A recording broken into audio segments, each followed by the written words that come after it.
우리 갈라디아서 2장 20절 말씀 보겠습니다.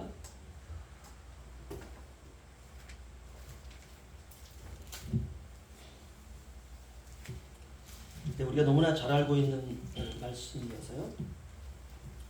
외우는 분들도 있을 것 같습니다. 갈라디아서 2장 20절 우리 한 목소리로 읽겠습니다. 시작.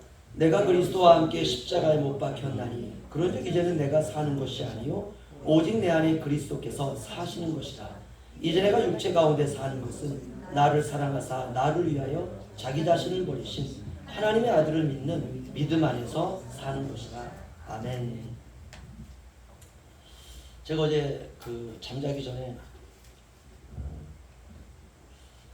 제가 좋아하는 소설가 하나가 있는데요. 알퐁스 도데입니다. 혹시 아시나요? 왜 좋아하냐면 그분은 장편이 아니라 단편을 많이 써가지고 한 3-4장 읽으면 벌써 딱 끝나요. 그래서 그분을 참 좋아하는데요. 자주 시간이 있으면 읽습니다. 그분의 가장 유명한 것은 마지막 수업이라고 하는 글이고요. 두 번째는 항상 별이라고 하는 소설입니다. 특별히 어제 이제 별이라고 하는 소설을 읽고 딱 자는데 가슴이 너무 이렇게 뭐라고 환한 빛이 비춰온 것 같더라고요. 신분의 차이가 있는 시골에 사는 목동인 한 청년이 한 부잣집 아가씨를 좋아했습니다. 스테파노인가 이름이. 항상 마음으로 그리워했는데 신분상 결혼이 이루어질 수가 없습니다. 항상 짝사랑하고 있었던. 그래서 늘 들판에서 하늘에 딱 별을 보면서 이건 무슨 자리 무슨 자리 무슨 자리. 근데 어느 날 그 아가씨가 찾아왔어요. 그러니까 시간이 좀 남으니까 그 아주 푸른 초원으로 찾아온 겁니다. 이 청년이 어떻게 했습니까? 마음이 그냥 쿵쿵쿵 뛰기 시작하는 거예요.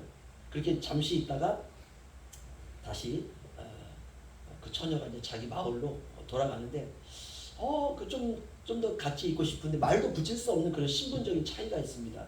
그래서 이제 얼굴을 한번 봤다는 것만으로 참 예쁘다 이렇게 생각하고 있었는데 한 오후쯤 되었는데 그 처녀가 다시 온 거예요. 그래서 깜짝 놀랐어요. 그래서 왜 왔냐 그랬더니 가려고 하는데 강에 물이 불어가지고 갈 수가 없다는 거예요. 그래서 그 밤을 그 처녀와 함께 그 들판에서 별을 보면서 이제 보내는 마지막 장면입니다.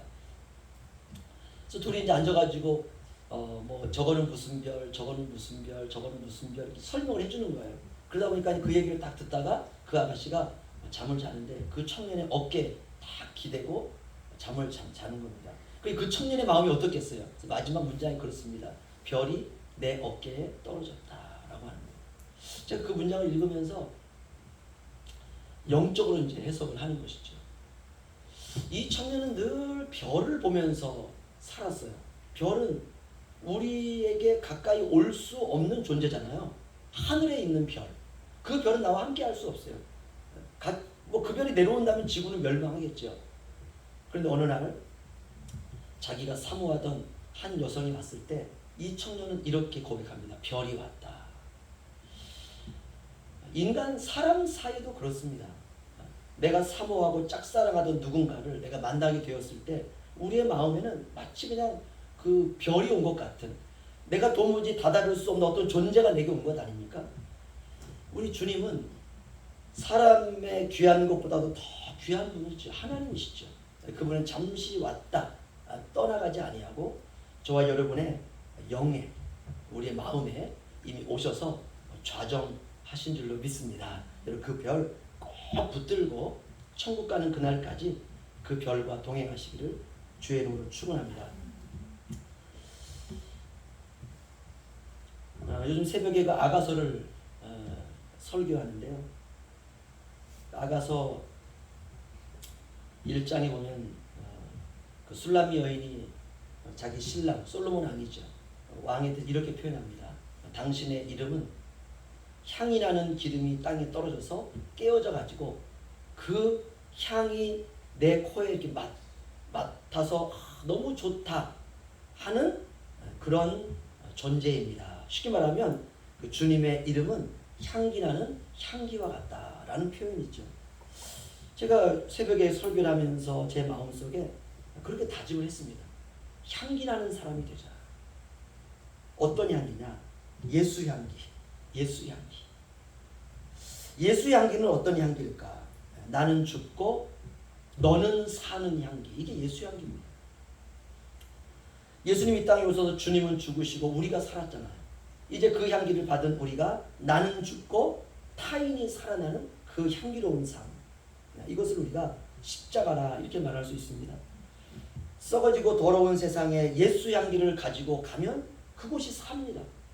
절망과 어두움이 가득한 세상에 그 예수 향기를 가지고 가면 그곳이 살아요. 슬픔과 애통이 가득 차 있는 세상에 예수 향기를 가지고 가면 그곳이 살아납니다. 이게 신자예요. 그런데 저쪽은 원래 향기가 좋았어요. 내가 들어가는 순간 악취가 되었다. 이건 심각한 거죠. 여러분 예수의 향기가 되시기를 주님의 이름으로 축원합니다. 오늘 그 얘기입니다. 하나님께서 세상을 6일 동안 창조하셨습니다. 창조 6째 날 아담과 하와를 창조했습니다. 그리고 아담과 하와에게 특별히 금하신 것이 하나 있었어요. 그것은 바로 동산 중앙에 선악을 알게 하는 나무의 열매였습니다. 그러니까 그 나무의 열매는 지식의 열매였어요. 따먹으면 선과 악을 알게 되는 것이에요. 그런데 하나님이 먹으면 반드시 죽는다라고 하는 심판을 알리셨습니다. 그런데 하와가 사탄의 꾀임에 빠져서 그만 선악을 알게 하는 나무의 열매를 먹고 아담에게 그 열매를 권했습니다. 그런데 아담도 하와의 권함을 거부하지 못하고 먹고 말았습니다. 그래서 인간은 죄 아래 있게 되었고 아담 이후의 모든 인류는 죄 가운데서 태어나게 되었습니다. 이것이 바로 인간의 피할 수 없는 운명입니다. 아무리 똑똑하고 사랑스럽고 예쁜 자식을 낳아도 그 자식은 반드시 죽습니다. 우리 마음에 그런 마음 들잖아요. 죽으면 안 되는데 이렇게 예쁜 아이를 낳았는데 눈에 넣어도 아깝지 않은 이 정말 눈이 별빛 같고 코가 앵두 같고 이런 아이를 낳았는데 이 아이가 죽는다는 것, 죽으면 안 되지 않습니까? 그러나 어머니의 태로부터 태어나는 모든 인간은 반드시 죽습니다. 그리고 죽을 뿐만이 아니라 그 이후에는 심판이 있습니다. 이것을 옛 창조다 이렇게 말합니다. 우리가 성경 말씀을 구약, 신약으로 나누지 않습니까? 그러니까 구약은 옛 말씀, 신약은 새 말씀. 구약을 옛 계명, 신약을 새 계명. 마찬가지로 이렇게 아담으로부터 이렇게 태어나는 모든 인간은 전부 옛 창조다 이렇게 말할 수 있습니다. 예수 그리스도 이전의 창조, 예수 그리스도 이전의 세계라고 이해하면 좋을 것 같습니다. 물론 옛 창조는 선한 창조죠. 선하신 하나님이 말씀으로 창조하신 것이니까 선한 것입니다. 그러나 죄 아래 있기 때문에 하나님의 심판 아래 처할 수밖에 없다는 것입니다. 거룩한 율법이 다스린다 할지라도 인간은 율법을 지킬 수가 없습니다. 왜냐? 율법은 죄를 이길 수가 없어요. 그래서 율법은 죄를 이기라고 준 것이 아니라 죄가 무엇인지 알라고 주신 거울입니다. 율법을 하나님이 주신 선한 말씀에도 불구하고 모든 인간은 다 죽음 아래 있습니다. 그러나 시내산에서 모세를 통해 하나님께서 이스라엘 백성들에게 십계명을 주시고 십계명은 구원의 도구가 아니라 죄를 깨닫게 하기 위한 하나님의 특별한 장치였습니다. 그럼 무엇을 깨닫느냐? 내가 죄인이라는 것을 깨닫는 것. 이게 십계명입니다. 죄를 죄로 알게 하는 것. 그러니까 예수 그리스도 이전에 율법이 다스리던 모든 세계는 다 죄 아래 있던 세계였습니다. 그런데 예수님께서 이 땅에 오심으로 말미암아 놀라운 일이 벌어진 거예요. 율법 세계에 주님이 오시자 그야말로 혁명과도 같은 일이 나타난 것입니다.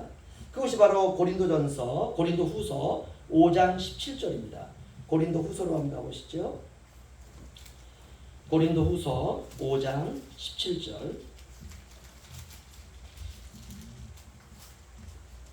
신약성경 291년이 있습니다. 우리 다 함께 읽겠습니다. 시작. 누구든지 그리스도 안에 있으면 새로운 피조물이라 이전 것은 지나갔으니 보라 새 것이 되었도다. 아멘. 예수 그리스도 이전에는 옛 피조물입니다. 예수 그리스도가 오신 이후에는 새로운 피조물이 된 것이에요. 여기서 새로운 피조물이다 라고 하는 것은 새로운 존재가 되었다 이 말입니다. 영어 성경은 더 적극적으로 번역을 했습니다. A new creation 이라고 했어요.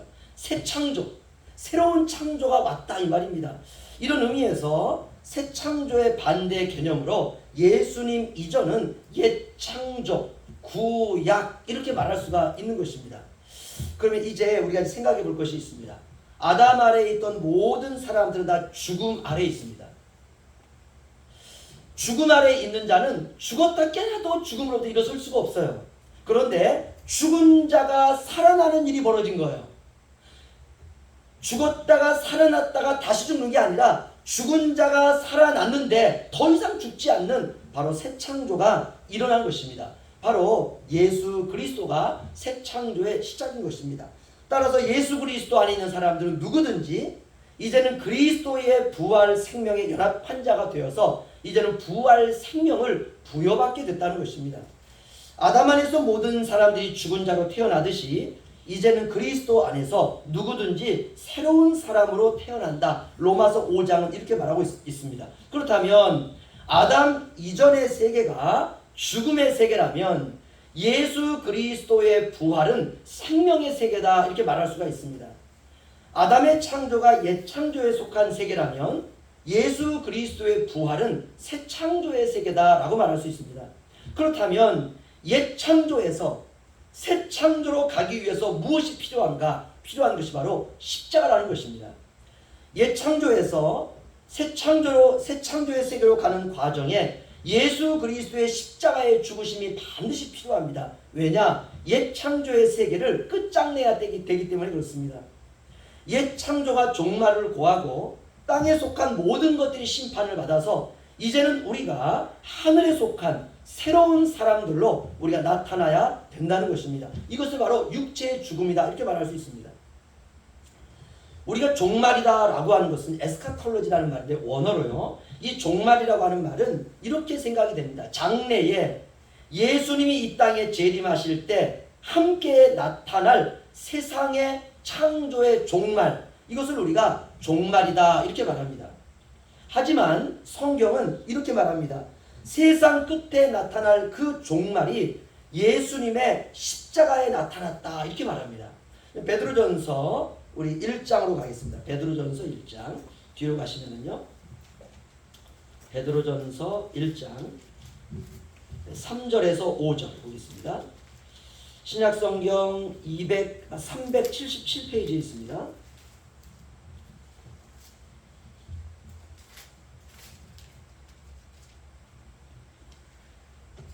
베드로전서 1장 3절에서 5절 저와 함께 교도하겠습니다. 우리 주 예수 그리스도의 아버지 하나님을 찬송하리로다. 그의 많으신 긍휼대로 예수 그리스도를 죽은 자 가운데서 부활하게 하심으로 말미암아 우리를 거듭나게 하사 산 소망이 있게 하시며 썩지 않고 더럽지 않고 쇠하지 아니하는 유업을 있게 하시니 곧 너희를 위하여 은혜를 베푸신 것이니라. 다 함께요. 너희는 말세에 나타내기로 예비하신 구원을 얻기 위하여 믿음으로 말미암아 하나님의 능력으로 보호하심을 받았느니라. 아멘. 여기 보시면 말세에 마지막 종말 때에 하나님께서 나타내기로 하신 예비하신 구원이 있는데 이게 예수님에게 나타났다는 거예요. 그런 의미에서 예수님은 창조의 종말이다 이렇게 말할 수 있습니다. 예수님의 십자가에서 종말이 시작이 되었고 종말 이후에 나타날 하늘의 새로운 생명이 예수님의 부활에서 시작이 되었다는 것입니다. 그러면 예수님께서 재림하실 때는 무슨 일이 있나? 하나님의 심판이 있습니다. 심판이 있고 그 다음에는 새 하늘과 새 땅이 이 세상에 내려오는 것입니다. 이것을 바로 옛 창조의 종말과 새 창조의 시작이다라고 말할 수 있습니다. 처음 하늘과 처음 창조는 하나님께서 말씀으로 흙으로 이 세상을 창조하신 것이죠. 이것이 옛 창조이고 새 하늘과 새 땅이 이제 사라져버리고 옛 하늘과 처음 땅이 사라져버리고 새 하늘과 새 땅이 이 땅에 나타나는 것, 이것을 우리가 새 창조다라고 말할 수 있습니다. 새 하늘과 새 땅이 내려오는 것은 바로 새 창조의 시작입니다. 그런데 지난주에 이렇게 말씀드렸습니다. 죄에 대한 최후의 심판과 생명이 어디에 나타났는가 라고 말씀드릴 때 예수님의 십자가와 예수님의 부활에서 시작이 되었다라고 말씀을 드렸습니다. 그러니까 예수님의 십자가는 종말에 나타날 심판의 시작이고 예수님의 부활은 이제 종말 이후에 우리에게 주어지는 새 창조의 시작이라고 말할 수 있습니다. 그렇다면 이것을 우리의 삶에 어떻게 적용할 수 있느냐? 우리 그리스도인들은 예수 그리스도와 함께 십자가에서 이미 종말의 심판을 받은 것입니다. 꼭 기억하셔야 돼요. 많은 그리스도인들이 살다가 야 이제 죽은 다음에 하나님의 심판을 받고 내 지옥에 가면 어떻게 할까 이런 생각을 해요. 그렇지 않습니다. 종말에 나타날 심판이 예수님의 십자가에서 나타났다는 것이에요. 그래서 누구든지 예수 그리스도를 믿기만 하면 내가 그리스도와 함께 십자가에 못 박혀 죽었나니 저와 여러분은 이미 죽었습니다.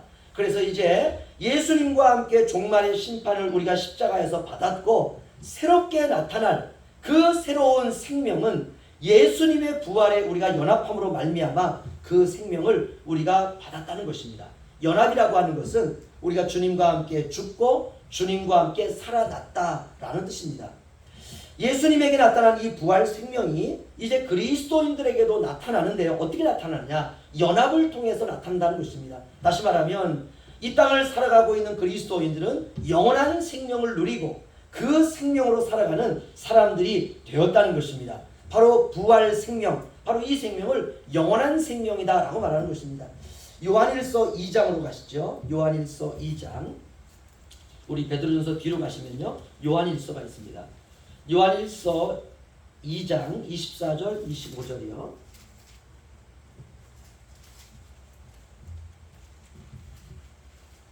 요한일서 2장 24절 25절 우리 함께 읽겠습니다. 시작. 너희는 처음부터 들은 것을 너희 안에 거하게 하라. 처음부터 들은 것이 너희 안에 거하면 너희가 아들과 아버지 안에 거하니라. 그가 우리에게 약속한 것은 이것이니 곧 영원한 생명이라. 아멘. 그러니까 저와 여러분이 영원한 생명을 받은 것입니다. 영원한 생명은 영원히 사는 생명이 아니라 천국에서 장차 나타날 생명입니다. 종말 이후에 나타날 생명, 바로 그 생명을 하나님께서 예수 그리스도를 통해서 저와 여러분에게 주셨다는 것입니다. 그러니까 이 생명은 종말에 나타날 생명이에요. 그런데 종말에 나타날 생명을 저와 여러분이 받았다라고 하는 것은 저와 여러분이 지금 종말의 때를 살아가고 있다는 것입니다. 예수 믿는 사람들은 모두가 다 예수님의 부활에 연합한 자가 된 것입니다. 주님의 부활에 연합한 자가 되었다. 이 말은 그리스도의 영원한 생명이 저와 여러분에게 부어졌다라는 뜻입니다. 그렇다면 이 부활 생명을 누리려면 어떻게 해야 되느냐? 예수님의 십자가의 죽음이 우리의 삶에 나타나야 됩니다. 부활 앞에 십자가가 있다는 것을 꼭 기억하셔야 됩니다. 우리가 교리적으로 십자가와 부활이 있구나 정리할 것이 아니라 우리가 적용 부분에서도 정리를 잘해야 됩니다. 한마디로 말하면 쉽게 말하면 이런 말입니다. 죽어야 산다 이 말이에요. 낮아져야 높임을 받는다. 겸손해져야 존귀한 자리로 올려진다. 섬겨야 섬김을 받는 사람으로 주님께서 높여진다. 이게 바로 십자가와 부활의 연합한 자로 살아가는 것입니다. 장차 나타날 심판과 구원을 오늘 여기서 우리가 주님과 함께 미리 경험하며 살아가는 것이에요. 따라서 예수님의 십자가를 현재 여기서 우리의 삶 속에서 경험하는 것입니다. 골고다의 십자가에서 주님의 십자가를 경험하는 것이 아니라 지금 여기서 믿음으로 예수님과 함께 연합할 때에 우리에게 다가오게 되는 십자가를 경험하게 된다는 것입니다. 십자가의 죽음을 우리가 직접 우리의 삶으로 경험하는 것입니다. 우리 갈라디아서 2장 20절로 다시 가겠습니다. 갈라디아서 2장 20절.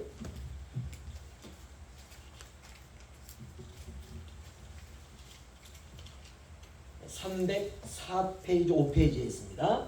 우리 다시 한번 2장 20절 함께 읽겠습니다. 시작. 내가 그리스도와 함께 십자가에 못 박혔나니 그런즉 이제는 내가 사는 것이 아니요 오직 내 안에 그리스도께서 사시는 것이다.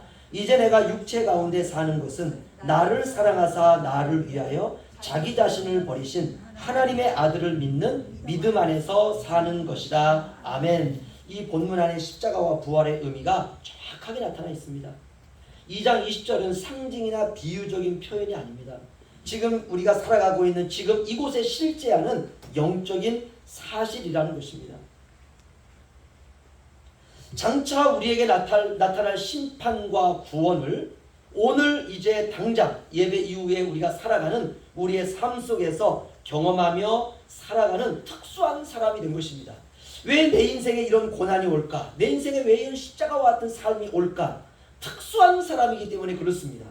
사도 바울은 십자가와의 연합을 로마서 6장에서 세례와 연결시키고 있습니다. 우리가 예수 그리스도를 믿을 때 세례를 받습니다. 그리고 주 예수 그리스도를 나의 구주로 믿는다고 고백합니다. 이건 외적인 고백이죠. 그런데 이 믿음 안에는 영적인 사실이 내포되어 있다는 것입니다. 영적인 사실이 포함되어 있다라는 의미는 예수 그리스도를 나의 주, 나의 하나님으로 믿을 때 예수 그리스도의 십자가의 죽음과 부활 생명이 그 순간 우리에게 주어진다는 것입니다. 그런데 어떻습니까? 십자가와 부활에 연합한 이런 삶은 우리의 눈에 보이지 않기 때문에 우리가 영적인 사실을 경험하고 체험하는데 어려움이 있습니다. 그러나 보이지 않는다고 없는 것이 아니라는 것입니다. 예수 그리스도를 믿는 믿음 안에 우리의 모든 신앙생활이 다 담겨 있습니다. 예수님의 십자가와 부활이 우리의 인생 속에 담겨져 있다는 것입니다.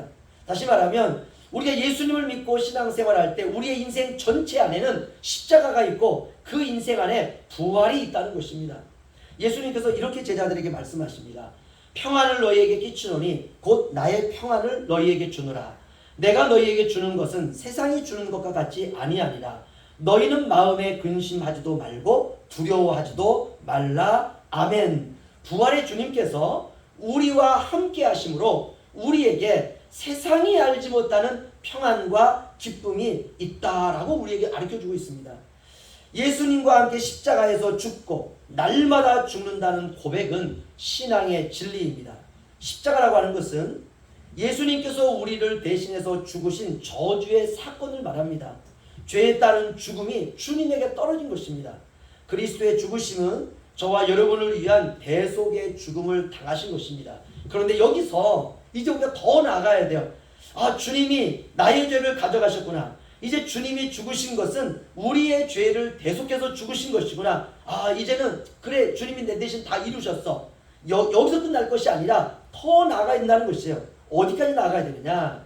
예수 그리스도의 십자가는 나를 위한 죽으심이지만 단지 그런 것이 아니라 동시에 이제는 내가 주님과 함께 죽는 나의 죽음의 사건이 되어야 된다는 것이에요. 십자가는 그리스도의 대속의 사건인과 동시에 이제 나의 죽음이 되어야 됩니다. 그리스도만 죽는 게 아니라 나도 죽는 거예요. 이게 신자의 일생입니다. 내가 그리스도와 함께 십자가에 죽었다라고 하는 이 복음의 의미가 이해되어야 그리스도의 죽음도 이해할 수 있는 것입니다. 오늘날 그리스도는 죽으셨지만 죽지 않고 살아가려고 하는 그리스도인들이 너무 많습니다. 죽지 않고 돌아다니는 신자들이 너무 많아요. 죽었는데 살아서 돌아다니는 사람들, 이거 우리가 좀비라고 그러잖아요. 그렇죠? 왜 그렇습니까? 참지 못하니까 죽을 수가 없는 거예요. 너무나 많은 그리스도인들이 예수님의 십자가를 2000년 전에 갈보리에서 내 죄를 대신해서 죽으신 분, 내가 나는 이제 죄로부터 자유해, 여기서 끝나요. 그래서 오늘날 세상이 변화되지 않는 것입니다. 그러나 오늘 우리는 하나를 더 배웠습니다. 예수님의 죽음은 대속의 죽으심 사건임과 동시에 나의 죽음이 되어야 된다는 것. 오늘날 나의 죽음. 그리스도의 대속의 죽으심이 자기 편한 대로 오해되고 있다는 것입니다. 아닙니다. 오늘 말씀을 통해서 나도 죽어야 되는구나, 이걸 깨닫는 거예요. 우리가 나도 죽어야 되는구나. 복음이 정확히 깨달아지면 적용도 성경적이 됩니다.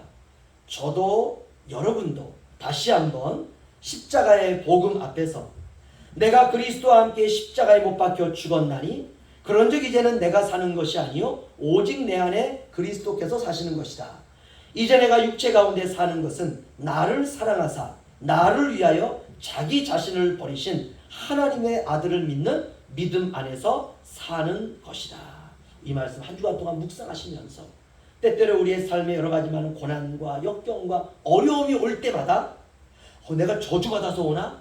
내가 버림받은 자녀인가? 나는 하나님의 자녀가 아닌가? 그래서 오는 게 아닙니다. 예수님의 십자가를 나의 십자가로 만들어 주시기 위해서 저와 여러분에게 주시는, 하나님께서 주시는 십자가인 줄로 믿습니다. 잘 짊어지시고 주님의 십자가를, 주님의 죽음을 나의 죽음으로 짊어지시는 한 주간 되시기를 주의 이름으로 축원합니다. 기도하겠습니다.